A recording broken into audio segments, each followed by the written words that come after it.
perasaan tak keruan dirasakan orang tua pada 1990-an. Kala itu, marak aksi pedofilia. Keselamatan anak-anak di bawah umur dibayang-bayangi aksi bengis si pedofil yang bahkan tega menghabisi objek kekerasan seksualnya. Adalah robot gedek, bernama asli Siswanto, pemulung pedofil yang bermukim di gubuk di kawasan Senen, Jakarta. Dia tega menghabisi korbannya setelah nafsunya tersalurkan. Bocah-bocah tak berdaya itu disodomi, lalu dibuang seenaknya. Jenazahnya ditemukan di sembarang tempat. Siswanto robot gedek melakukan aksi bejatnya di 3 tempat, Jakarta, Pekalongan, dan Kroya. Bukan cuma disodomi dan dibunuh, si pedofil juga memutilasi korbannya untuk menghilangkan jejak. Darah segar bocah-bocah itu diminumnya. Dia mengaku segar setelah menyeruput darah-darah itu. Robot gedek menggemparkan masyarakat kala itu. Bahkan, nama itu kerap digunakan orang tua untuk menakut-nakuti anak yang susah diatur.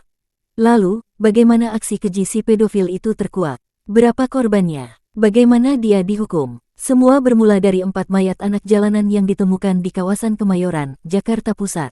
Namun, ternyata korbannya bukan itu saja, 4-nya lagi ditemukan di kawasan Pondok Kopi, Jakarta Timur. 8 mayat itu ditemukan selama rentang tahun 1994 sampai tahun 1996. Pembunuhan tersebut begitu misterius. Penyelidikan dilakukan Polda Metro Jaya. Setelah lebih teliti, Polda Metro Jaya lantas menyadari bahwa pelaku dan korban saling mengenal. Diduga, berasal dari lingkungan yang sama. Pelaku sudah dewasa. Keyakinan itu semakin mantap saat korban ke-8 ditemukan. Adalah Kasikin, korban ke-8 yang menjadi jalan terbukanya tabir misteri pembunuhan berantai itu. Polda Metro Jaya lalu menangkap beberapa lelaki dewasa yang diduga melakukan pencabulan, salah satunya Baikuni alias Babe. Kepada pihak kepolisian, Babe mengungkapkan, sempat bertemu Kasikin sebelum bocah itu tewas. Kala itu, Kasikin tengah bersama Siswanto.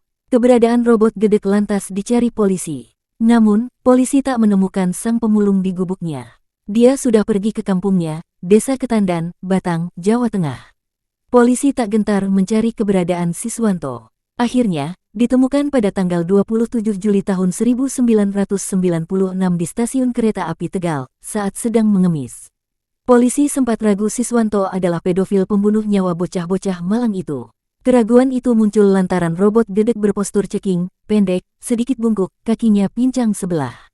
Selain itu, kepalanya yang kerap menggeleng tanpa sebab membuatnya dijuluki robot gedek. Kepada polisi, robot gedek buka-bukaan. Bukan 8 bocah yang sudah disodomi, melainkan 12 anak jalanan. Namun, selain 8 mayat bocah yang ditemukan, 4-nya lagi tidak ditemukan. Barang bukti ditemukan pihak kepolisian di tempat kejadian perkara TKP, yakni sperma Siswanto dan sidik jari yang teridentifikasi pada cutter yang tertinggal. Selain itu, pelbagai barang korban juga ditemukan di Siswanto. Robot gedek juga mengakui saat melakukan rekonstruksi. Setelah melewati proses hukum, pada tanggal 21 Mei tahun 1997 Pengadilan Negeri Jakarta Pusat memvonis hukuman mati. Sebelum mendekam di Lembaga Pemasyarakatan Batu Nusa Kambangan, Cilacap, Jawa Tengah, pada 1999, dia dijebloskan di Lembaga Pemasyarakatan Cipinang, Jakarta Timur.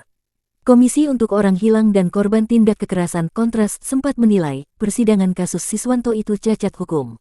Sebab, cuma ada satu saksi yang dihadirkan, yakni Babe. Kematian semakin akrab dengan robot gedek. Dia menghabiskan waktunya di ruang isolasi LP Permisan, Nusa Kambangan.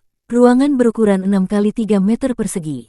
Sejak masuk pada tanggal 6 Mei tahun 1999, saban hari aktivitasnya bercocok tanam, seperti terung, bayam, dan kacang tanah di sebidang tanah depan selnya.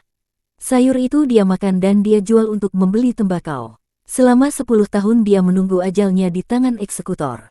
Kematian begitu dekat dengan Siswanto sebagai narapidana hukuman mati. Namun, kematian adalah hal misteri yang tak bisa dipastikan datangnya. Nyatanya, akhir hayat Siswanto tidak berada di tangan eksekutor hukuman mati. Dia meninggal dunia setelah mengalami serangan jantung pada tanggal 25 Maret tahun 2007. Sempat dirawat di klinik LP Batu, robot gedek meninggal dunia di Rumah Sakit Umum Cilacap, Jawa Tengah. Dikutip dari buku kisah horor Robot Gedek Si Pemburu Anak-anak tahun 2019, Kepala Lembaga Pemasyarakatan Besi, Nusa Kambangan, Sudijanto, mengungkapkan bahwa saat menjalani perawatan, robot sudah ditunggu anggota keluarganya. Sehingga, begitu meninggal dunia, langsung dibawa anggota keluarganya ke Pekalongan menggunakan ambulans lembaga pemasyarakatan.